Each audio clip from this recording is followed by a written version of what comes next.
All right, folks, here we are. Again, welcome to Brent McMahon's My 15 Minutes. Today, we welcome Zach Southall, the Managing Director of Charity on Wheels. Welcome, Zach. Thanks for having me. Full disclosure, Zach's a buddy of mine. I've known for a little while, and his Charity on Wheels is a charitable organization that helps rehabilitate homeless people in the Southern California area. So great to have you with us today, my friend.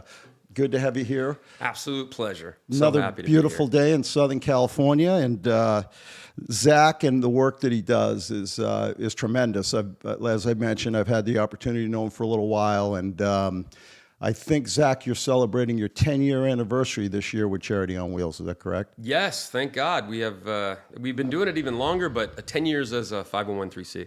Gotcha. So, Tell us a little bit. We're obviously going to go into detail, and I want to hear your whole story, because part of what I think the audience wants to hear is, how does somebody end up there? I mean, and how do you get to where not everybody has it in them to do the type of work that you do, where you go out and you help people that are in need? So I think it would be great if our audience got a chance to hear a little bit about how that experience transpired. But initially, if you could, just tell us about Charity on Wheels and basically what you do. Sure. Well, we're a homeless outreach, and we're frankly just a lot different than other organizations in the space in that we have a different methodology.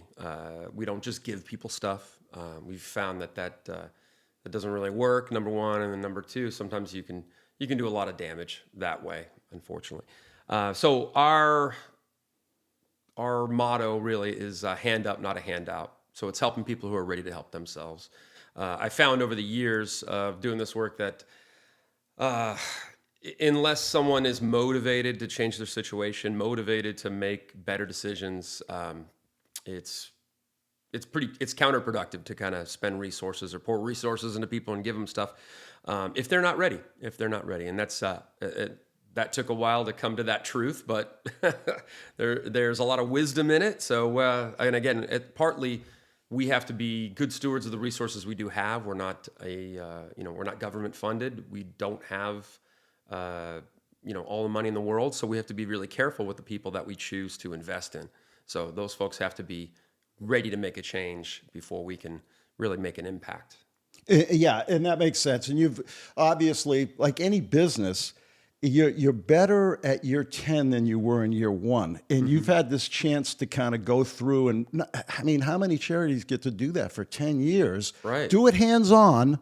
Learn the pitfalls, because at first blush, if you were to say, hey, we've kind of learned that you can't give the hand out versus the hand up and this stuff, there's people who are going to look at that and go, well, wait a minute. But that's what comes with sort of being, it's a business, and you've run it, and you've figured out what it really takes to get people where they need to be. Is that correct? Absolutely. It's like in order to get good in anything, you gotta do it wrong for a while. That's absolutely a fact. Made a bunch of mistakes and, right. Hopefully learn from those. And I'm still, I'm sure making mistakes and learning from them. But I think, at the end of the day, the heart for the poor is there. And we have that in spades in terms of really authentically wanting to help people, and rehabilitate them, rescue them, and transform their lives. And I've been around long enough. I've seen the result of that, the ripple effect that can have on people, especially if you talk about rescuing single moms who have children, and you intervene. And what you did, it doesn't seem like that much to me, even the stuff that when we have intervened in people's lives and changed trajectories, let's say, of children. But when you step back after 5 years, 8 years, 10 years, and you look at what your intervening did in terms of the ripple effect, those little, you dropped a pebble in a pond that, had some ripples that turned into waves that turned into, a storm, and those lives are changed forever. So that's what makes it absolutely not just worth it to continue to do this work, but to keep you energized, continuing on to the next person. Because a lot of people will break your heart as well. Homelessness is a very nuanced issue. There's not a one size fits all to homelessness. So you got to kind of become an expert in lots of different things, addiction, mental health. You gotta get involved into a lot of treatment of trauma. There's It's almost the psychology of people too, Yes, right? And absolutely. how, everybody's affected in this world in a different way. And, I tell my kids and other people, there's just no question America is a capitalistic society. You got great opportunities. People come here to make it. They don't Absolutely. come here to fail, right? So they come here to make it. They believe in the American dream, et cetera. But along the way, it's just like any society. Not everybody's going to make it 100% all the time. And what kind of has always blown me away about you, we've known each other for about 10 years now, and is that, I knew you as a business guy, and here you are doing this. And there's just not a lot of people who do it in our society that go out and you think, okay, I started a company, I did this, I did that, and it's awesome. But when your company's people, and when you're out there and you're having this impact on people, there's just not enough that's done to, in my opinion, recognize people like you and what you've done. And I've always felt that way, and that's why I've had the involvement with Charity on Wheels, because it was somebody I knew who was doing this thing that I considered, geez, friggin', just way up above. Yeah, and it's awesome. There's something to be said for being part of a noble endeavor. No Something kidding. that's selfless. And but that all stems from just being a guy who was walking outside and going, man, this is terrible. This is some bad stuff. And God, somebody ought to do something about this. Yeah, somebody and then I else. was like, well, yeah, exactly. And then I was like, well, I'm somebody. I guess I ought to try. And that's. I mean, my journey has everything to do with my faith in God and all that. And I don't want to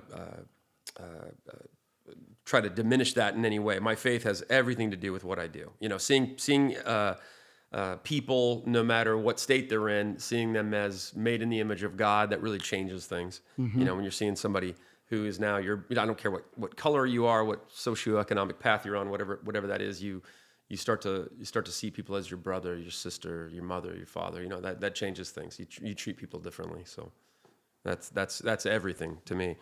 Yeah, that's amazing, buddy. So, as I've said, I've known Zach for a while. I know you're an Orange County kid in Southern California, but I also know you have some roots in Philadelphia. You got that last name of Southall, which, those of you who don't know it, last name here, McMahon, we're all part of that Irish brotherhood that goes back there. And I've had some conversations with you about your dad, and he's quite a character. He is, yeah. He's larger than life. He casts a big shadow on that man. Yeah. That's sure. what everything I feel like I've known him, even though I don't, because you've shared with me the stories over the years. So I know, like, my grandfather immigrated to Philadelphia, and I think your family started off there too. Yeah. Is that, maybe you can fill us in? Is that where your dad came from? Yeah. Well, my mother and my father, they both have those roots in Ireland. My dad actually through Virginia, my mother through Philadelphia. So my grandfather and my great grandfather, they came from Waterford.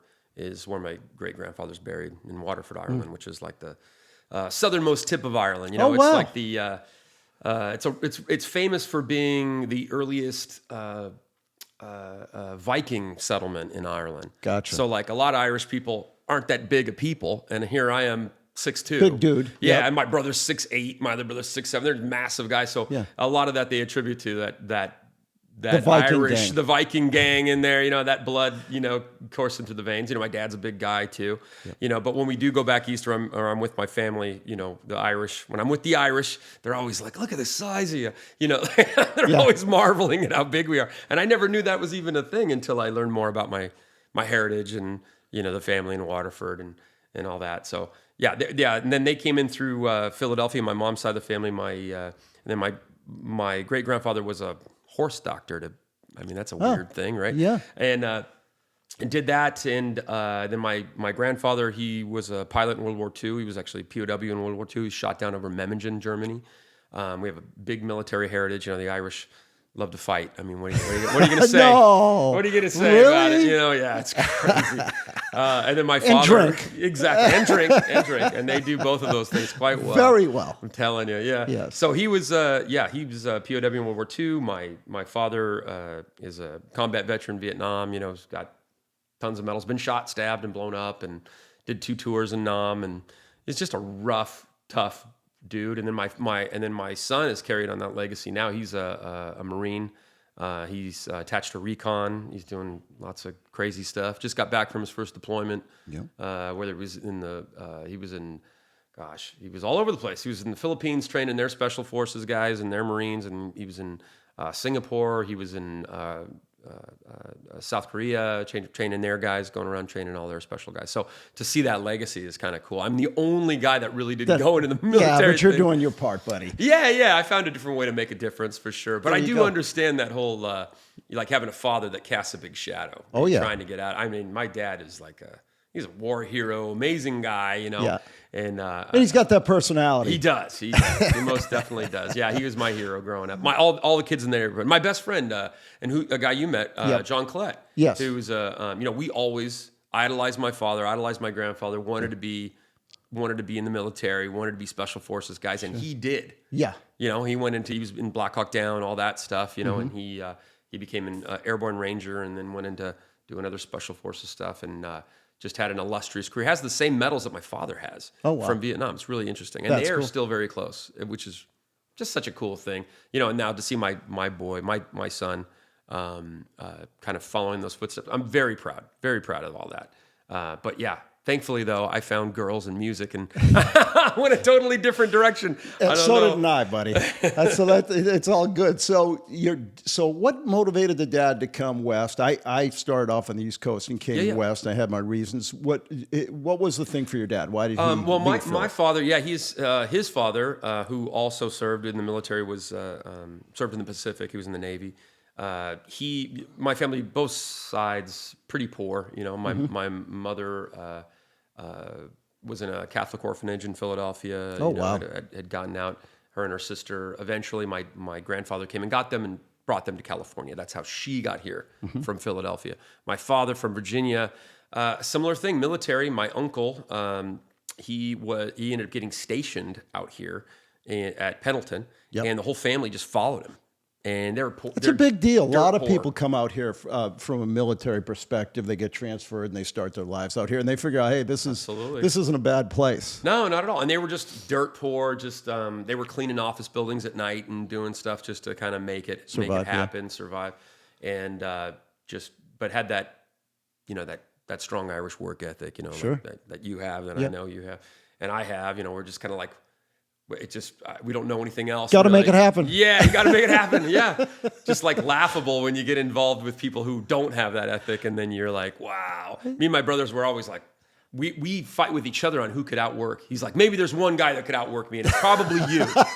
and then I'm like, well, that's funny you should say that, because I feel the same way about you. I feel like my brother, he's probably the only person who could outwork me. You know what I mean? Yep. But isn't that I mean, we hold that as like a, gosh, it's the worst insult if someone's telling you, that you're not doing your best, you know, and make a difference. Yeah, absolutely. So that really does translate to this work, you know, because you've known me in business, and I was doing this at the same time. So I was trying always been a hardworking guy. Yeah. But you yourself grew up in Orange County. Yes. Were you Tustin or what? All over the place. You know, my parents were divorced when I was 10, 11 years old, and just grew up real poor still. Again, I lived with my mother. Me and my sister lived with my mom, and a little apartment, and I got into a bunch of trouble. You know, just got so much trouble. Got kicked out of so many schools, and got kicked out of 3 or 4 high schools. I think I started in we were in Santa Ana, Costa Mesa, and then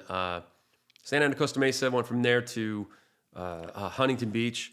And then from Huntington Beach, went out to Riverside, out in Corona. I just kept getting kicked in the wrong crowd, kicked out. But my mom, she's the best. She stuck with you. Yeah, and she's always like, "Well, he's just getting in with the wrong crowd," not realizing that I'm like the ringleader of the crowd, and all that stuff. So she kept moving us around.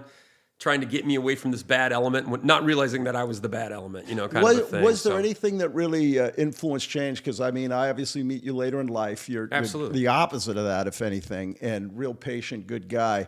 But we all go through experiences as we're growing up, and sometimes there's sort of a watershed moment or something happens. Oh, was absolutely. there anything like that you can share with us? No, I was blessed to have, I had some crazy supernatural stuff happen, man. I mean, I think I was a guy who maybe had a little bit of faith. My mom always taught us to pray, we raised Irish Catholic, you know what I mean? That kind of thing. So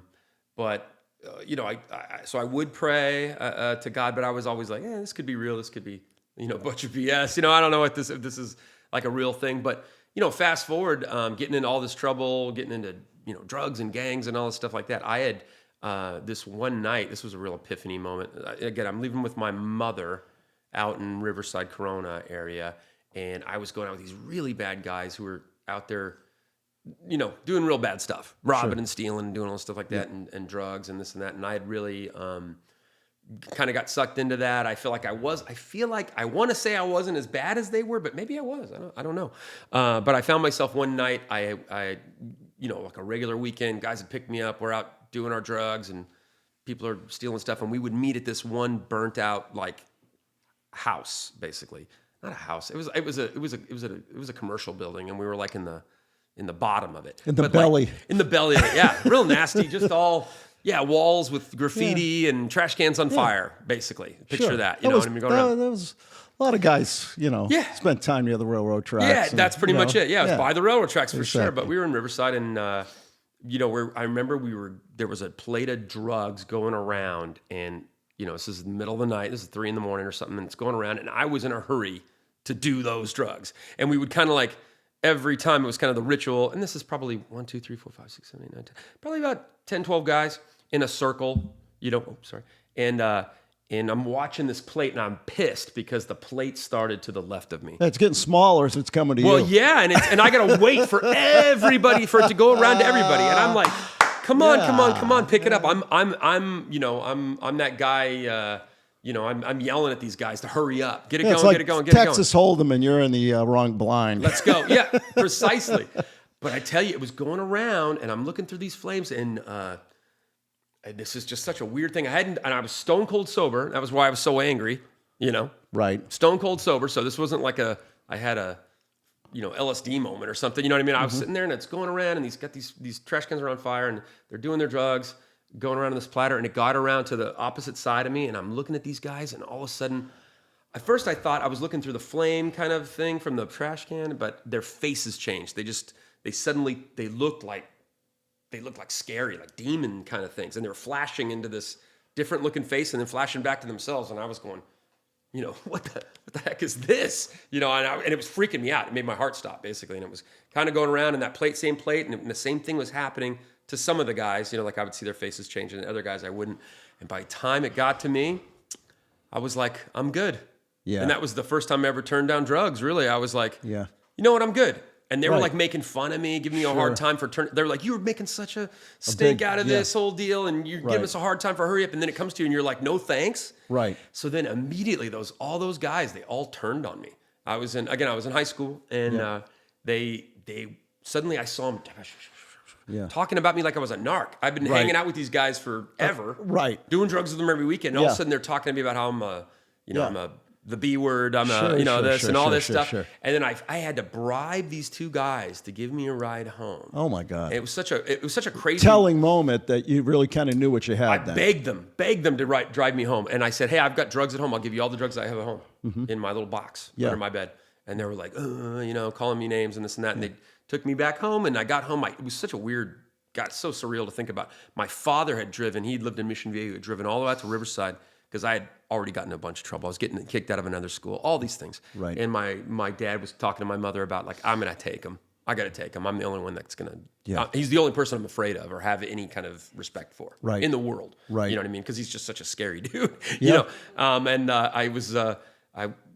I got home, and I snuck into my window. I got that box. I gave him the drugs. I went back in. My dad was suddenly there. I was like, what are you doing here? And they were like, hey, we got to talk. I was like, hey, you don't understand. I'm not going to do drugs anymore. I'm not going to do anything. And they were like, right.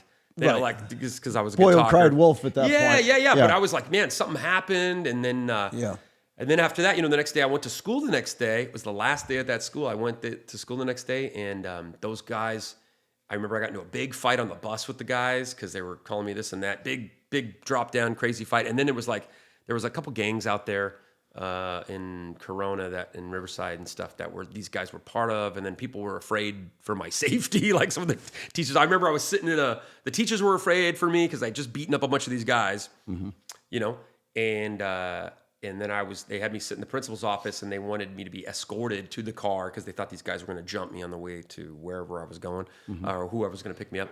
And that was it. And then my dad came pick me up, and I was transported to the magical land of South County, man. And it was a shock going to school in Mission Viejo. Sometimes those changes in environment, even though you'd been through them before, are sort of like, it allows you to sort of grab onto it and take that moment to change your life. Is that kind of what transpired? For sure. Well, it was pretty profound, going there, and my dad, he threw away all my clothes. He kind of took away my identity, and it was just like very military kind of thing. He brought the discipline in. Yeah. Imagine your dad going shopping for you when you're 16, 17 years old and buying your clothes. Yeah. I just looked like such a square the next day going into school. I just felt like such a dork. But he was so brutal, the guy. He would drop me off in the morning.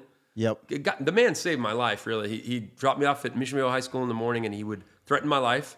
He would say, if you're not on that hill waiting for me at 3:00, I'll find you. We got a problem. And you know what I'll do. And you know what I'll do. Because that dude was driving around Santa Ana, Costa Mesa, Huntington Beach, dragging me out of parties and stuff by my hair. The guy was relentless. He was relentless. Awesome. He'd never give up. Very different from the parenting you see from folks nowadays, where it's like, I don't like the guy. I don't like the way this guy's acting.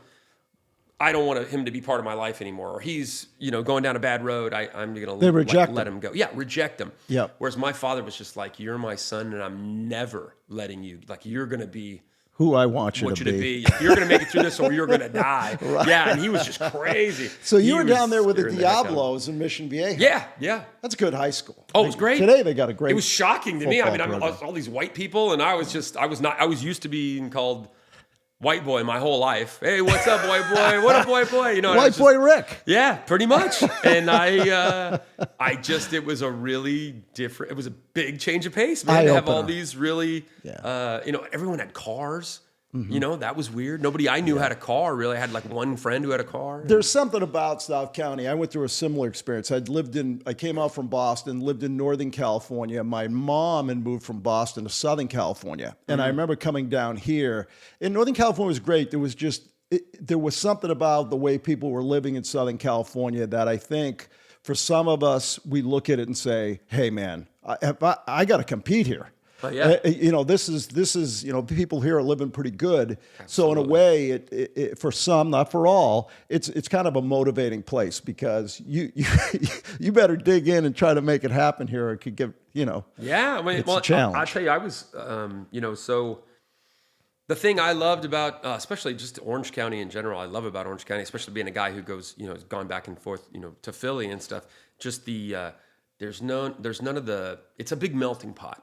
Yes. I have best friends that are black and best friends that are Mexican and best friends and I never thought of it as a thing. Right. But when you go back east, it being such a thing, even to this day, where you still have the neighborhoods. Try going to Utah. Yeah. I mean, you're absolutely right. The whole state is really that way. It's very diverse. Yeah. You get used to being around a lot of people, and it's funny because when you get in an environment where you're not in that environment anymore, you feel weird. You feel totally weird, and you're like, oh my God, this is so backwards. And then then you come to realize if you travel, like I have, right? You go, oh no, it's us that's weird. It's the melting pot is the weird thing, and this is the norm pretty much everywhere. It's like the. Whether it's, a lot of diversity. Whether it's like you have the Irish neighborhood, the Puerto Rican neighborhood, and the black neighborhood, or you have the haves and the have-nots, just the wealthy and the poor, and that kind of thing. So as I get older, I realize more and more how blessed I am to have my kids being raised in this environment, because I wouldn't want anything else for them. You know what I mean? Because I don't want to learn any of that terrible stuff, like horrible stuff. So it's been a real blessing just to be here. So you get out of Mission Viejo. I presume you make it out of the school. Your dad keeps you straight. Gets me to graduate by the grace of God. I mean, oh my gosh. They did not believe that was going to happen. It was absolutely. Your mom must have been thrilled. to see you up there. She was, but I getting know she was heartbroken to not cap. have me under her roof. You know what Sure. I mean? But you know, she's such a sweet. I mean, she's a wonderful lady. She's you know, she's got that good Irish. It's like if you're family, you never turn your back on family, kind Right. of a thing. Yep. So you know, growing up having you know family that was doing bad stuff. I had you know aunts and uncles who were you know in and out of prison, and you know who were drug addicts. You know, were heroin Had their addicts ups and and that downs. kind of thing. And my mom would never. She always took everybody in. She'd never turn her back on anybody. You know, and it wasn't like we were, you know, living high on the horse. Let's say Right. we were pretty poor, and she Right. was still. I mean, we'd have people living in our living room all the time. I mean, she was just a great lady. Yeah, and That she still sounds like is. a big influence.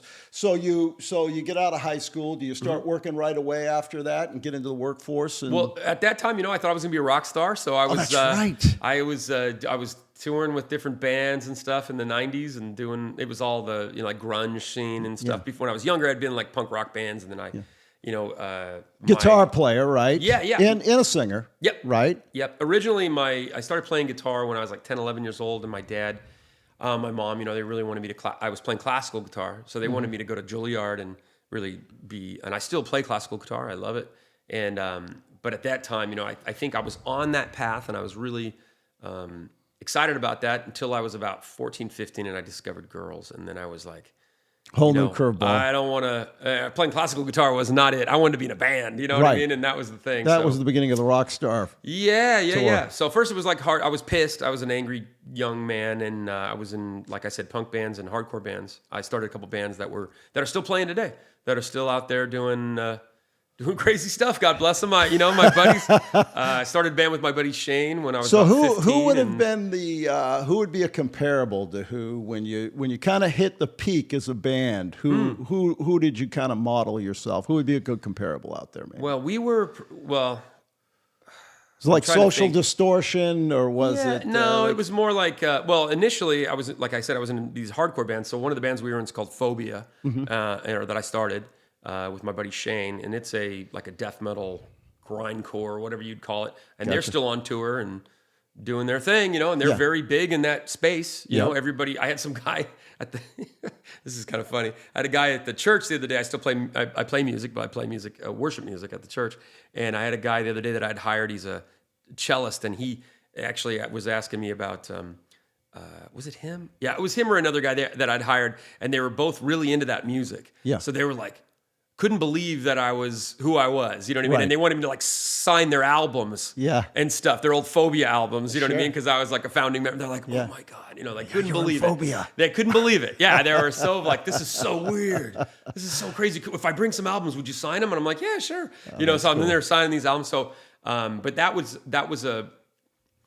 that band had a level of success for sure, and still does, you know, as a hardcore band. And then other bands that I was in, you know, we were playing around. It was at the same time we would play in a venue with like, it would be like No Doubt, and then there would be like Stone Temple Pilots at the time was called Mighty Joe Young. They were down in San Diego or whatever. I remember we were down there, and they were around, and there was other bands. Scott that were, Weiland of Stone Temple That's Pilots. when he was a little heavier, and I Yeah. remember feeling bad later that we used to make fun of him because he was a He lost a lot though, because yeah, but I think it was 'cause most he of was- us don't know him as a heavy guy, Yeah. right? And when we saw him, he was always kind of like the fat guy who was trying to be Pearl Jam. You know what I mean? And we Gotcha. were like, and we were not very nice, you Yeah. know, obviously competitive and stuff like that. But I would say at that moment, the band that I was in is called Auto Sugar. In fact, if you go to autosugarband.com, you know, you'll see old funny pictures of me with long hair and dreads and all this, you know, ridiculousness. And I was in another band called Killing Lisa, and we were you know, playing around and doing different stuff. And it was, again, the height of the grunge era, but I think our music was more like, we're probably like Soundgarden, more heavy. Sure. That kind of stuff. Tool Yeah. a little bit later on.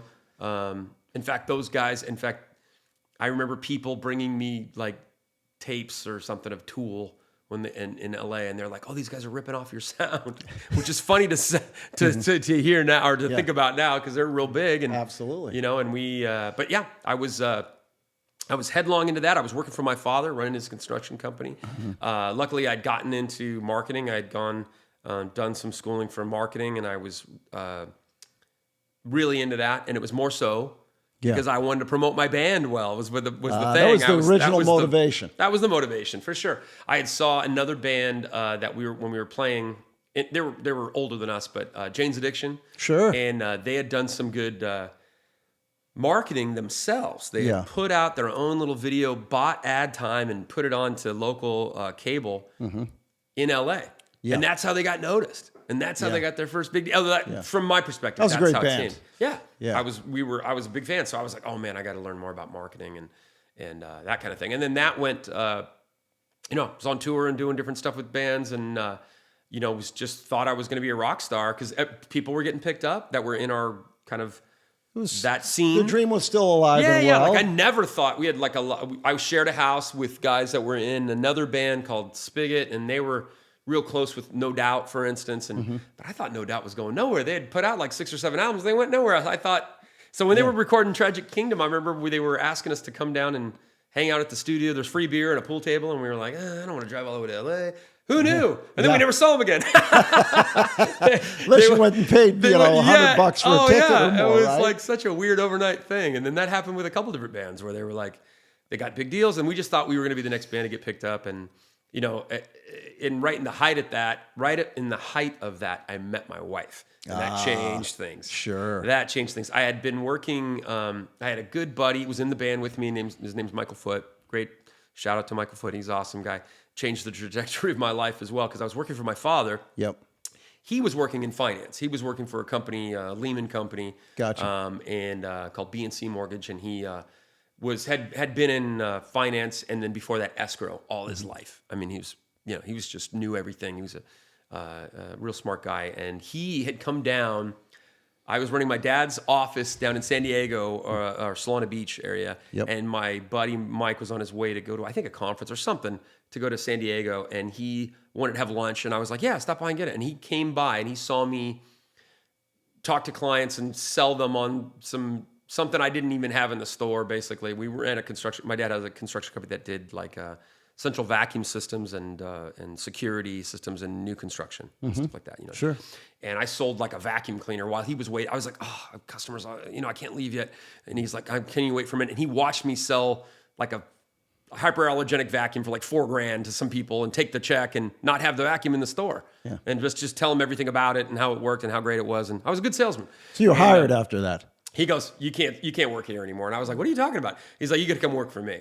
And I was like, what? And he was like, yeah, you're going to, work in finance. And I was like, I don't know anything about finance. I know about marketing and how to sell, like be a salesperson. Sure. And he was like, no, read this book. Give me a book like on, what was this book? It was on like on real estate economics and then like mortgage-backed securities and that kind of thing. Because I had no idea what all that was. And he's like, read this, come to work on Monday. So I quit my job with my dad. It was a big turning point in my whole life. And I just felt like, oh, started working there with him. And he was that was a huge blessing, because that ended up, that world changed my life. Catapulted you financially to where you could do some of the things you wanted at a place like this. Yeah, well, initially I was just kind of a loser, but I was not a loser, but I was always one of the top sales guys. Yeah, you're learning the craft. But I wasn't really into it. I just liked it because I could do my music still. Sure. You know what I mean? And I made pretty decent money, so it was like it allowed me to do both things. Yeah, which was cool. Yeah. That was great. I liked nice things, and I would, so I was doing that and still doing the music, and then I met my wife, and then I was like, like the next day, no joke. The next day, I went home that night after I met my wife, I told everybody I met the girl I'm going to marry. I knew immediately. It was love at first sight. I was like, I met the girl I'm going to marry. I got to change my life. I got to take my job seriously. And I remember I went to work the next day too. And I was like, hey, I know I'm like a flaky guy right now, but I'm not going to be anymore. Like I'm going to be your top guy, and this is why. And they just thought I was crazy at first until everything changed. Sure. And I've met your wife, Michelle. She's wonderful. And she never struck me as somebody who you mess around with. No, so you had to get it right off the bat. You had to get it together quick. She was brilliant. She was like valedictorian of her nursing school. She was going to go be a physician's assistant. She was going to do that. And I knew she wanted kids, and I knew she wanted all these things. And I was like, I'm like a loser musician, barely hanging on to a job at Lehman. And you got to be a provider. And and I knew I needed to do it. So I quit the band that week. We were about to go on we had a couple shows scheduled. We played at the Coach House and the Observatory Back then, I think it was called the Galaxy Theater. And we had those 2 shows, and then we were supposed to go do something, more a bigger tour kind of thing. And I was like, I'm out. You got to find yourself another singer. And they were like, what? So I played those next 2 shows, and then I was just headlong into, I didn't pick up a guitar for 10 years or something. I was headlong into being a big, successful guy. And then that led to being, I became that same guy, Michael. He left Lehman. I went to Citi and a couple other brokerage houses and, became successful and was, was the top producer of those places and was doing really well for myself. And he wanted to start his own company and he wanted to go nationwide and everything. And he hired me to do, at that time I had started my marketing company and I was dabbling with radio and television and that kind of thing and getting that. And a lot of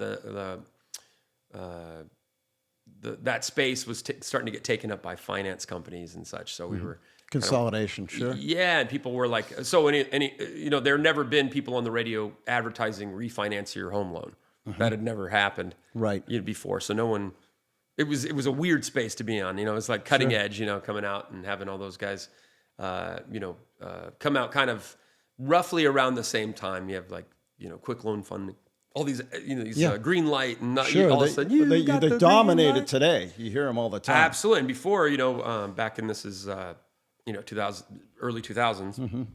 That's right when it was coming. Because when I worked at Lehman, we were calling people and they were hanging up on us. We were like, "Hey, I can take your 13% and change it to 8%," and they were like, "This is some kind of scam," and they would hang up. Nobody understood that we could pay off your loan at a significantly different interest rate and save you a bunch of money and lower your term, and they would be like, "What? This is space magic. This is some crazy thing. You're obviously a crook." We'd get complaints all the time. Yeah. So it was just funny to see how that industry just took off, and I got to ride that wave, and then became president and CEO of that company.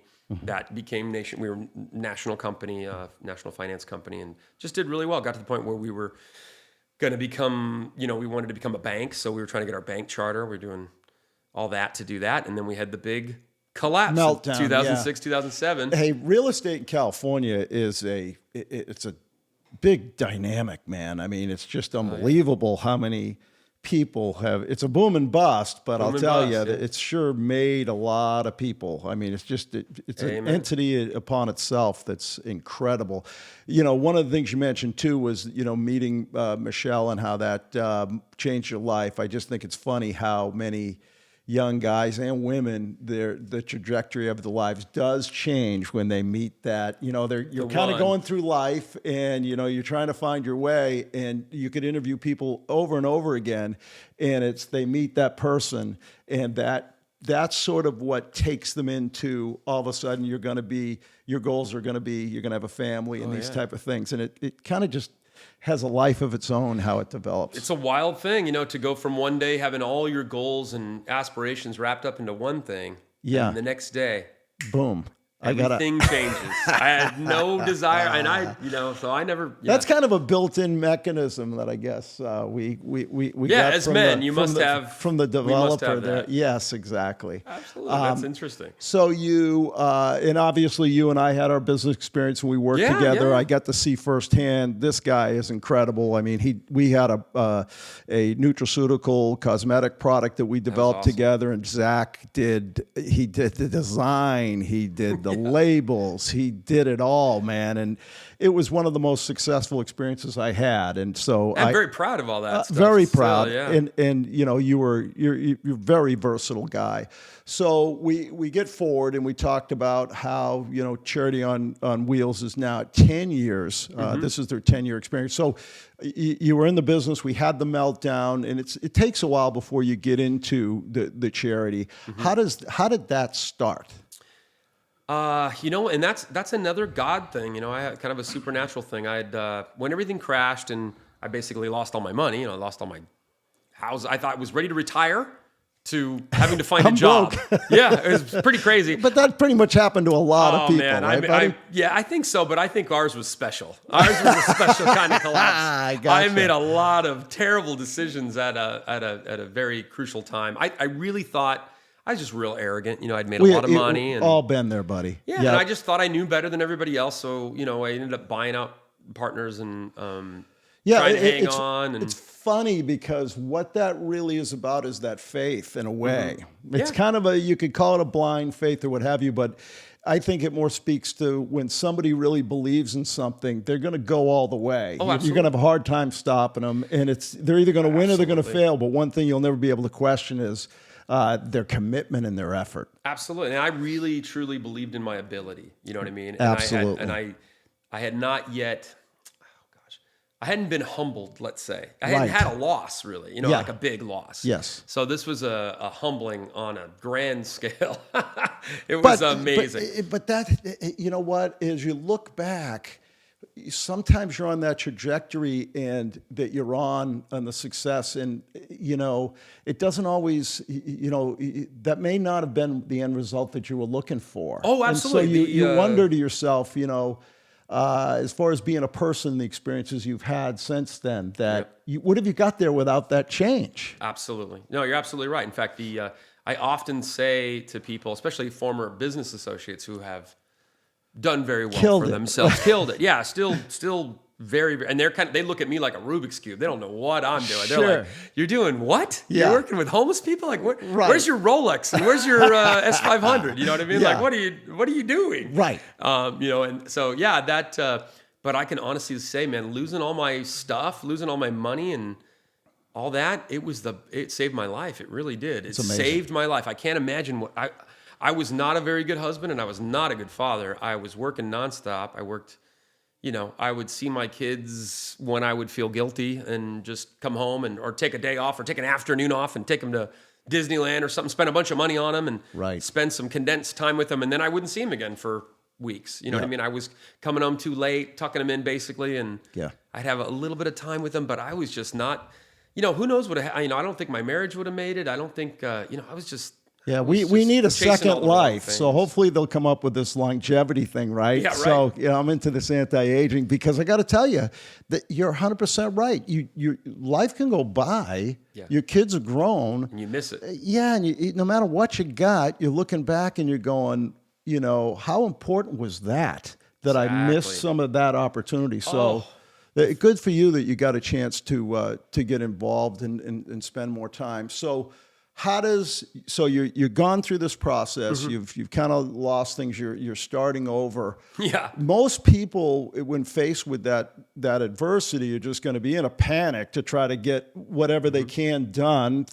I guess in a way, it's not really selfish. It's more self-preservation at that point. Absolutely. But yet somehow you find a way to get involved with the charity. So how did that transpire? God's got a great sense of humor, man. There was a lot of weird, crazy stuff that happened in there. I think I have four life story books in me, of different things that I went down, whether it was the mortgage thing, you know, and all that, and mortgage-backed securities and finance life, or before that with the band and all that stuff. And because I know a lot of people that have become famous and in the band thing, you know, and that's really interesting. Yeah. That's an interesting thing. And now that I'm back to doing music again, that's weird too, to go full circle on that.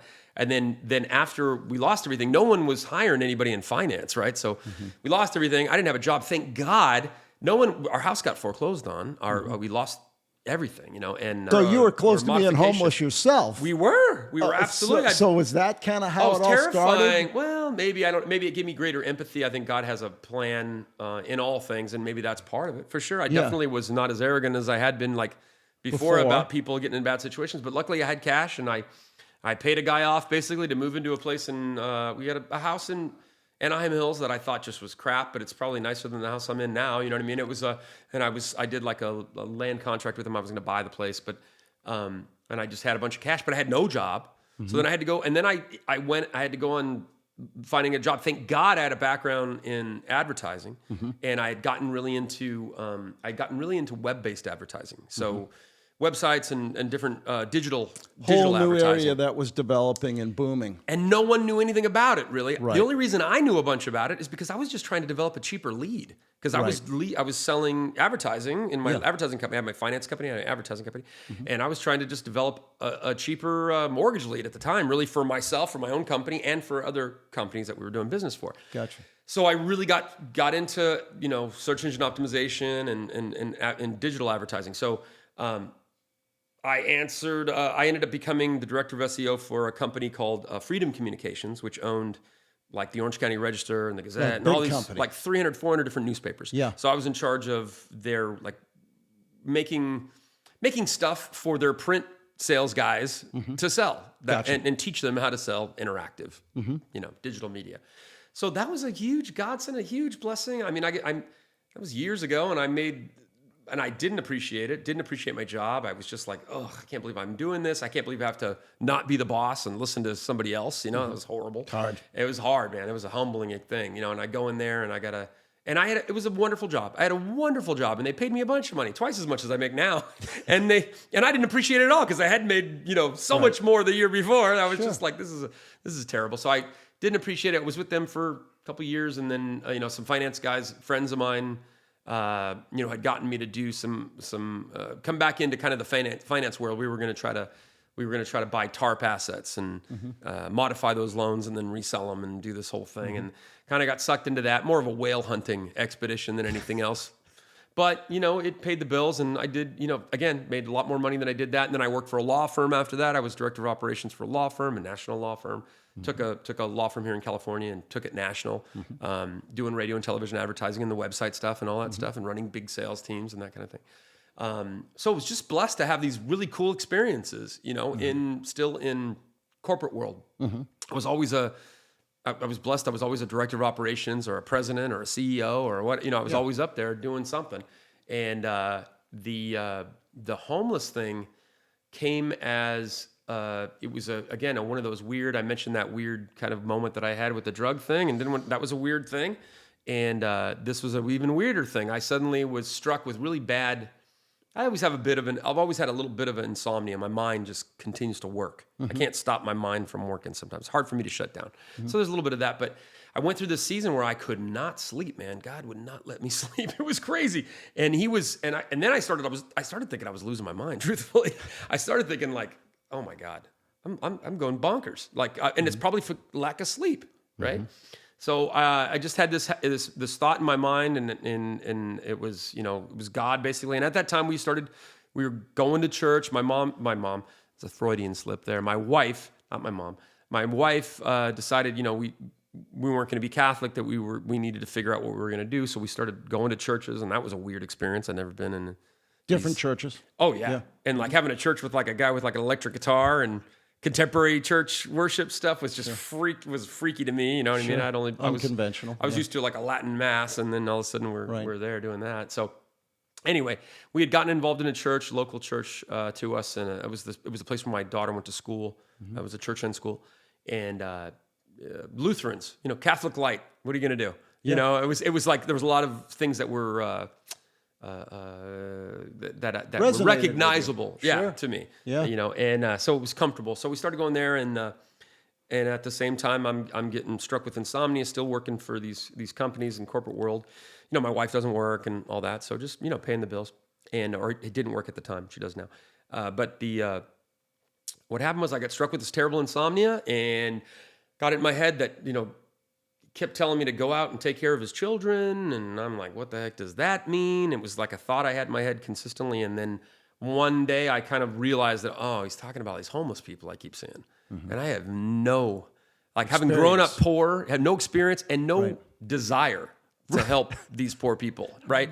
I was like, I hated being poor. I turned around. I never wanted to be poor again. Yeah. It was just, I wanted to be as wealthy as I wanted to buy a jet. That was my thing. My goal was to buy a jet. Right. And that's what I was focused on. Sure. I mean, just had a bunch of, I had some silly ideas. But anyway, so finally got in my head that I was supposed to be taking care of these homeless people. I didn't know what to do. First, I tried to get out of it, because me, I'm trying to hustle my way out of it. Yeah. Like make my deal with God. Was it part of your wife's inspiration too? No, my wife didn't know. She wasn't. Not at all at the time. So it was really a thing that you got involved. Yeah. And I know eventually when I first had met you, part of what you guys were doing was there was a big homeless sort of encampment that was located in Anaheim for a while down near the river or the wash. And you guys was massive. You'd go down there and you'd deliver donuts and you just engage in coffee and that kind of thing. Try to forge relationships and try to get people to talk to me. And obviously it developed into a lot more than that. But was that sort of the seeds of what happened? No. How does it begin? What happened was I woke up one morning after another sleepless night, and this is also after I went to the church we were attending and begged them to do it. I said, hey, I was trying to speak Trying to my, get out of my it. best Christianese. Yeah, I was trying to get out of it. I was like, hey, God's put it on my heart Right. to To get sell into this you on homeless. this concept. Yeah. Let me write you a check, Right. and you do it because Right. I don't have any experience doing this, and I Sure. don't, like I'm not a pastor, and I Right. don't want to do this, and I didn't want to do it. And then they said, no, this sounds like God's put it on your heart. You got to do it. And then I was like, I don't want to do this. So more sleepless nights passed. I woke up one morning and I gave up. I submitted, really, was what happened. I went in the morning. I told my wife I was making breakfast on a Saturday morning, and she was like, where are you going? I was like, I'm going to take the boys. I think I'm going to go to Walmart. I'm going to buy some food and maybe some bicycles and drive around my truck, look for homeless people and see if I can help them.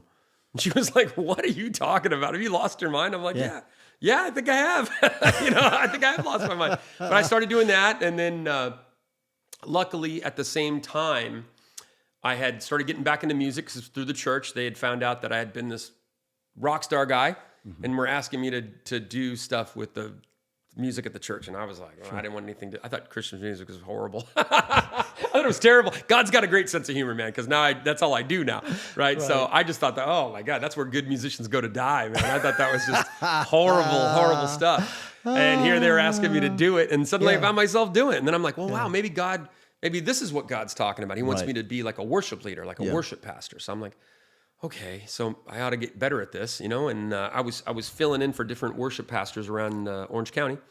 Ended up filling in for a guy who was at a Salvation Army church, which I didn't even know was a thing. Salvation Army is a church and a nonprofit. Got it. And I was working with him, and then one day we were talking, and he was, his wife had a baby, so I was filling in for him on Sundays and doing some other stuff for him. And one day we were talking, and he was like, he was just asking me how God was working in my life, how was I doing? And I was like, man, you're going to think I'm completely out of my mind. I'm driving around on the weekends looking for homeless people and trying to help them.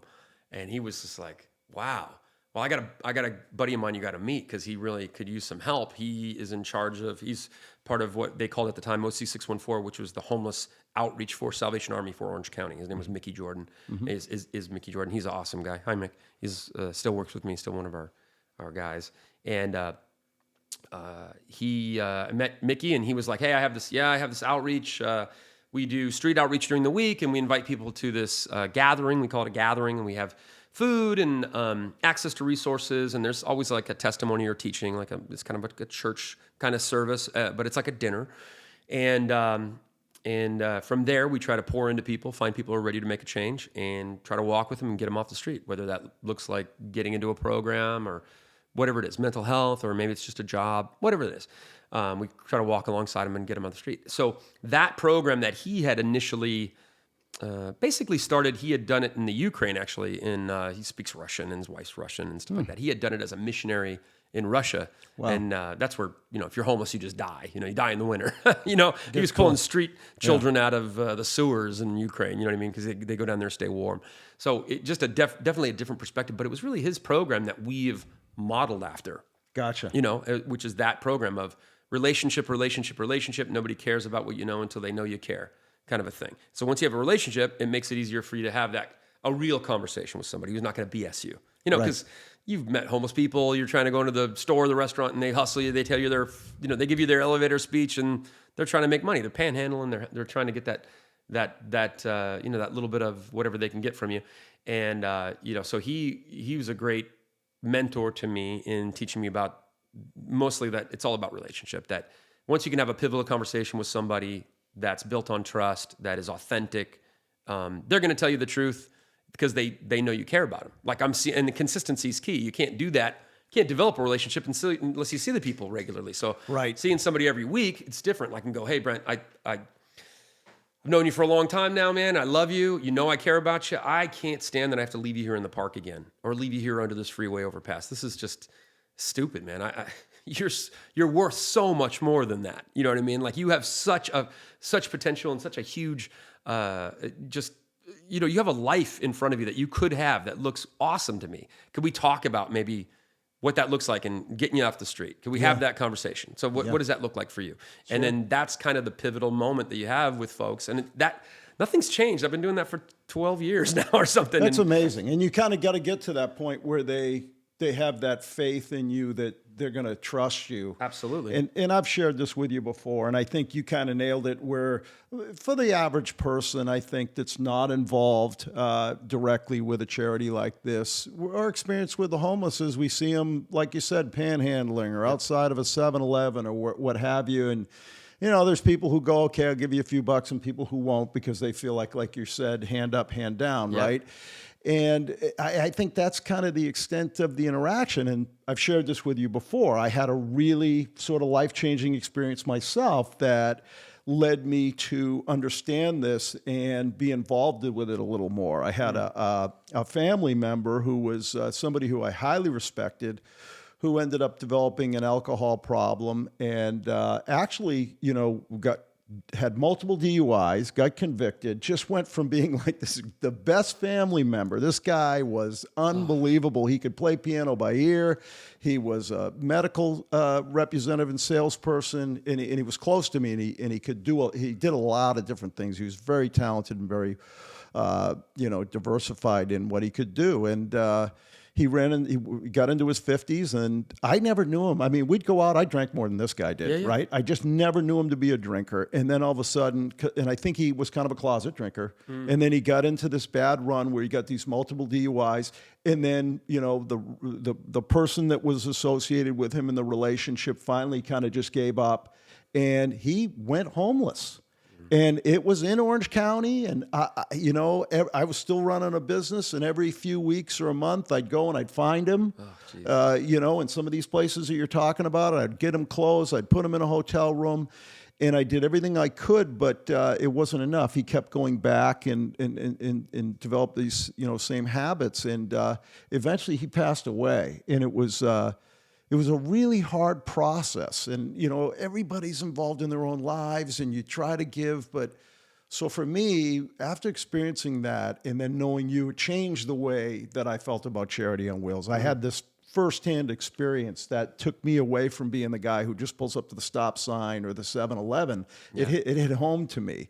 And I realized at that point, there's a lot of people that are out there like me who have somebody in their family or a friend who has this. Oh yeah. And what's the answer? And you don't have 10 years experience you have, right? So that to me is what makes this so unique and what you do to me so important in our society. And obviously that's all escalated in the last 5 years, right? I mean, it's on the news like all the time.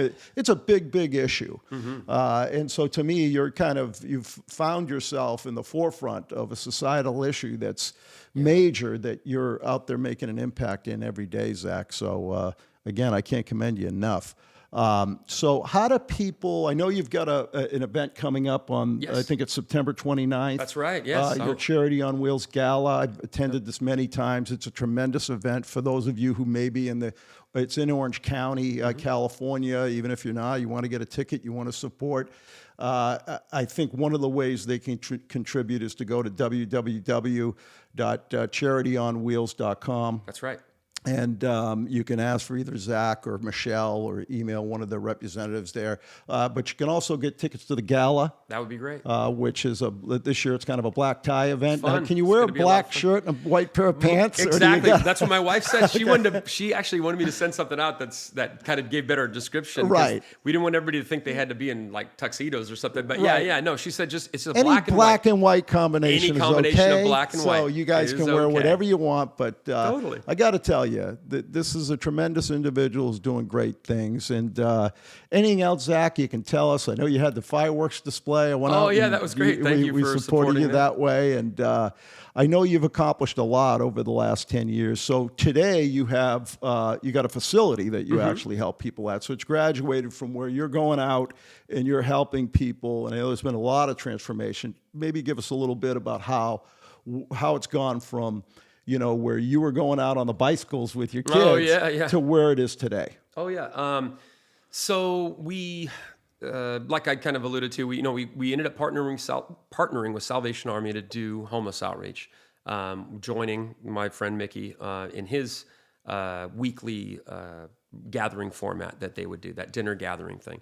And what happened was the Salvation Army started to pivot, kind of go away from homelessness and more into human trafficking, because that was kind of the talk of the town at the time. Sure. Taken had come out and everybody thought their kids were going to get stolen and stuff. Yeah. But it is really, it really big truly is epidemic a too. big thing. Yes, absolutely. So, but they started to do less in homelessness and more in human trafficking. So that's when Mickey actually urged me to file our own nonprofit and continue to the work. So to continue to do the street outreach, continue to do the weekly gatherings that we did, and continue on. So that's when that kind of pivoted and we became our own entity.